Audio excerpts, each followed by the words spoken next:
Halo, selamat datang kembali. Hari ini kita mau ngupas sesuatu yang kayaknya sering banget disebut ya, tapi mungkin jarang dipahami beneran.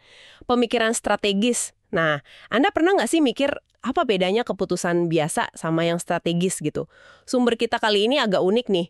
Kita bakal gali dari deskripsi buku The Six Disciplines of Strategic Thinking. Penulisnya Michael D. Watkins, pakar strategi kenamaan lah. Deskripsinya kita lihat dari gramedia.com. Wah, menarik pendekatannya. Biasanya kan kita bedah artikel ya, atau mungkin hasil riset gitu. Tapi kali ini kita gali dari, ya deskripsi buku.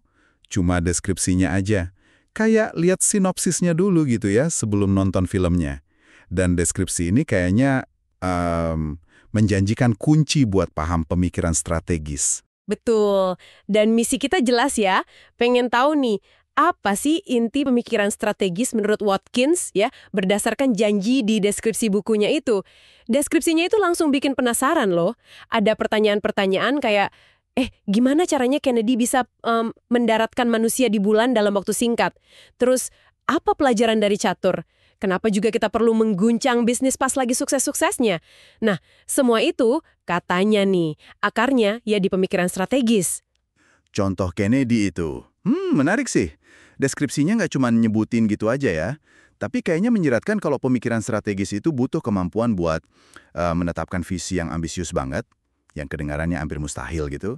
Tapi terus bisa dipecah jadi langkah-langkah yang jelas, konkret, disiplin.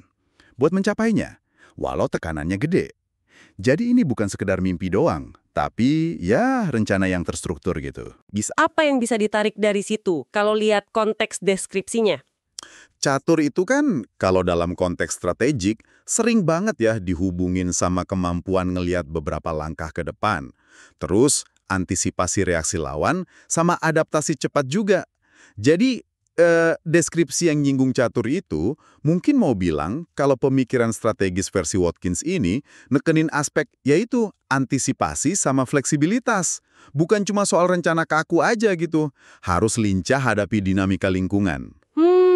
Iya, jadi bukan cuma rencana jangka panjang yang lurus aja, tapi juga soal antisipasi dan adaptasi tadi ya. Nah, deskripsi ini juga bilang, kalau pemikiran strategis itu seringkali sangat kurang terdefinisi dan sedikit dipahami. Padahal penting banget, agak aneh ya, sesuatu yang penting kok malah kurang dipahami. Betul, mungkin yang dimaksud kurang dipahami itu bukan konsep umumnya kali ya, tapi lebih ke gimana cara ngembanginnya secara sistematis. Banyak orang mungkin ngerasa kalau strategi itu ya bakat atau intuisi aja gitu. Nah, deskripsi ini kayaknya nantang pandangan itu. Soalnya dibilang buku Watkins ini memecahnya jadi 6 disiplin mental spesifik. Nah, 6 disiplin ini nih kayaknya kuncinya. Dengan dipecah jadi disiplin gitu, deskripsinya seolah bilang kalau pemikiran strategis itu kayak otot aja, bisa dilatih, bukan bakat misterius. Ini bikin jadi lebih terjangkau gitu kan rasanya. Seolah-olah ada metodenya lah buat dipelajari. Kerangka 6 disiplin ini, ya meskipun kita nggak tahu detailnya dari deskripsi doang ya, itu menjanjikan struktur buat belajar dan latihan. Ini penting loh. Karena mengubah strategi dari yang tadinya konsep abstrak jadi keterampilan praktis. Deskripsi itu juga nekenin katanya buku ini akademis tapi bebas jargon. Terus pakai contoh nyata.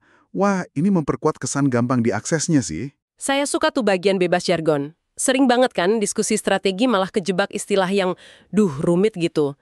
Kalau buku ini, yang menurut deskripsinya ya, bisa kasih wawasan mendalam tapi bahasanya membumi, wah itu nilai plus banget. Deskripsi itu juga bilang buku ini bantu kita menilai kemampuan bawaan kita untuk berpikir strategis, terus mengembangkannya. Dan ujung-ujungnya nih, kata deskripsi itu, tujuannya adalah keputusan yang lebih baik dan hasil yang terbukti.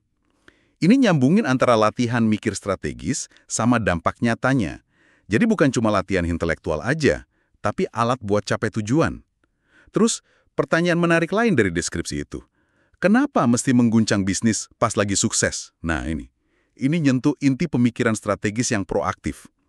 Gimana kita bisa lihat lebih jauh dari kondisi sekarang, antisipasi perubahan, dan berani ambil langkah disruptif, bahkan pas lagi nyaman-nyamannya. Oke deh. Jadi kalau kita rangkum nih intisarinya dari penjelajahan kita di deskripsi buku Watkins ini, pertama pemikiran strategis itu penting banget, tapi sering disalahpahami gimana cara ngasahnya. Kedua, ini bukan cuma bakat bawaan, tapi bisa dipelajari, bisa dilatih lewat disiplin mental yang terstruktur kalau di sini ya 6 disiplin itu. Ketiga, pendekatannya praktis, katanya bebas jargon, dan fokus ke hasil nyata. Ini jadi memunculkan pertanyaan penting nih buat Anda yang dengerin. Kalau beneran pemikiran strategis bisa diasah secara sistematis kayak gini, gimana ya pendekatan terstruktur semacam itu bisa mengubah cara Anda hadapi tantangan, baik di kerjaan atau kehidupan pribadi deh. Deskripsi buku ini paling nggak kasih harapan lah ya kalau ada cara buat jadi lebih strategis secara sengaja, bukan kebetulan aja.